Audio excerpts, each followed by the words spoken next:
a machine that makes gravity. I love your analogy of dropping off a small nuclear reactor to the Victorian era. I love that analogy because back then that was impossible. That was magic. What you're talking about here, the fact that they just discovered this 4 years ago, that this is a wave. And we're, as much as we know and as impressed as we are, as we should be, with how much more technologically advanced we are than every other creature on this planet, we're still, in many ways, in the adolescence of technological innovation. Absolutely. Absolutely. If even adolescence. And when you're talking about this binary star system and Zeta Reticuli, and who knows how much longer these things have been around than us, who knows what their evolutionary cycle's been, who knows what, I mean, we might be talking about something that's 1,000,000 years more advanced than us.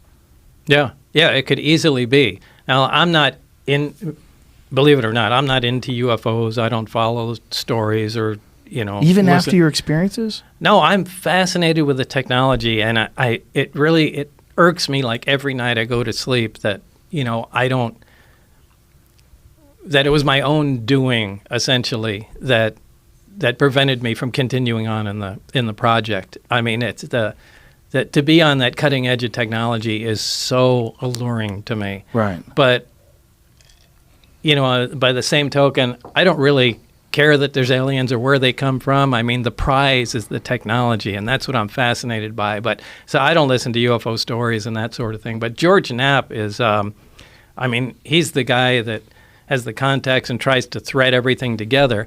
And what he recently told me is he found, I don't know, it was either documentation or people that he spoke to. It's that the existence of this project, the project that I was on, it's something that they seem to take out every 8 or 10 years. So that's a very specific memo, and this is actually, this is the first time I'll be very clear with people about it. It's a big topic of conversation right now. It's called the Wilson Memo. You can look it up. Admiral Wilson met with a scientist who's actually was featured in one of my films. Everybody has been debating whether or not this document of a conversation with a sitting admiral at the time is a real document. It's an actual conversation that happened, and this document is real. Everybody wants to know. The world is going crazy right now in the UFO world. I'll tell you straight up right now, I'm in the position to know, and it is a real document, that it is real. So the conversation you read in that conversation was had. I can't attest to every... You're not being very clear. Sure. Please. No problem. So there was a document that is circulating right now that is really big. It's going around everywhere. People are asking and wondering. What is this document? It's called the Wilson Memo, is how you can find it online, or the Wilson Leak. There it is. Jimmy's got it. The Wilson Memorandum. Use of human volunteers. No. I just wanted to make sure that was it. Yeah. No, that's not it. Okay. Yeah. So Admiral Wilson meets with this scientist, and they have this discussion, oddly enough, at special projects at EG&G. And if I remember, the document is from 2001. I'm telling everybody right now, it's real. And we'll see. My history is pretty good with saying if something's real or not, right? So here we go. The document comes out. They meet at EG&G Special Projects. In 1989, they stumble into a problem. This happens. They put the technology away, and then they bring it back out and see if material science has caught up and if they can make any progress. So this document kind of talks about this process. The big thing I get from it, and a lot of it's vindicating to Bob, and one of the things it's vindicating, besides the EG&G thing, is that private industry, so this guy's an admiral, and he says, I found out about your SAP, your Special Access Program. I need to know about it. And he's going to a private part of industry, and he is denied access. And he says, I should be running this program. And they were able to deny him access.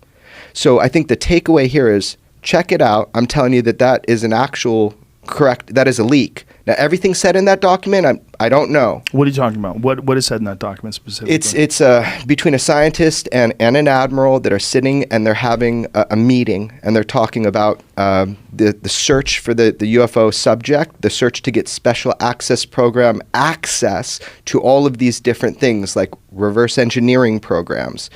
So in this document, they talk about it.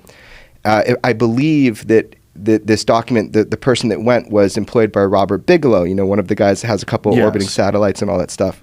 He's the guy who owns Skinwalker Ranch. No, he's not. He was the guy that owned He used to own Skinwalker. it. Okay. Yeah, he used to own it. There's a new owner, and I interviewed him for my other film, but there's a new owner, and you'll be hearing a lot more about that soon. But like it'll just there's stuff that you'll be hearing about Skinwalker Ranch soon because there's a new owner.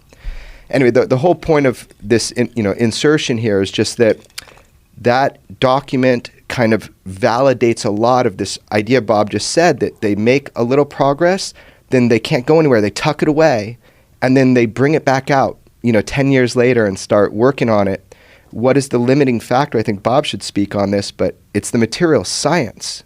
Yeah, it's really where physics is. So I can see them doing that. I mean, I didn't have any information on that, but I think what George uncovered is probably accurate. That we try and do what we can, and once we reach a roadblock, going, we really can't figure it out. It's just friggin' put the thing away, wait for science to catch up, and a decade later, let's take the project out again and see. All right, now where can we go? But there's got to be someone who remains informed, right? Oh, yeah. So you've got your scientists like you and Barry. You got your people that you compartmentalize. You got these people working on this there project. has to be some people that know everything. You've got security, and then someone's going to be on the outside saying, hey, we need people to guard this building. Don't let anybody in for 10 years. I think a lot of that is private industry, and I think that's how they keep it. Yeah, I think that's how they because the government is just so leaky. I think that's kind of what they're doing. That's what the document kind of proves. You just articulated that it is in control of private industry. What private industry? Some aerospace company, something? I don't know. Yeah, the admiral wouldn't name it in the car in the conversation. Right. Yeah. So they still have these things, supposedly. I would guess. I mean, I don't have any information on that. Have you ever asked anyone that has any inkling of any idea of where they got them or how they got them? No, but something must have been said to me from Barry, but it was just too long ago, and I can't quite remember what was said, but it just left a seed in my mind. I think at least one of them was part of an archaeological dig. So it's old. At least one of them is old. I don't know if it was the one I worked on, but I remember something to do with an archaeological dig. Whoa. So that means it's not just old, it's ancient. That'd be a great Steven Spielberg movie. Yeah. Right? As all of it would. Yeah. Yeah, that tripped me out when he said that for the first time. Yeah. That's a freak out right there. Just a couple of dudes with some brushes looking for a Tyrannosaurus Rex bone. They hit metal. And when did they find it?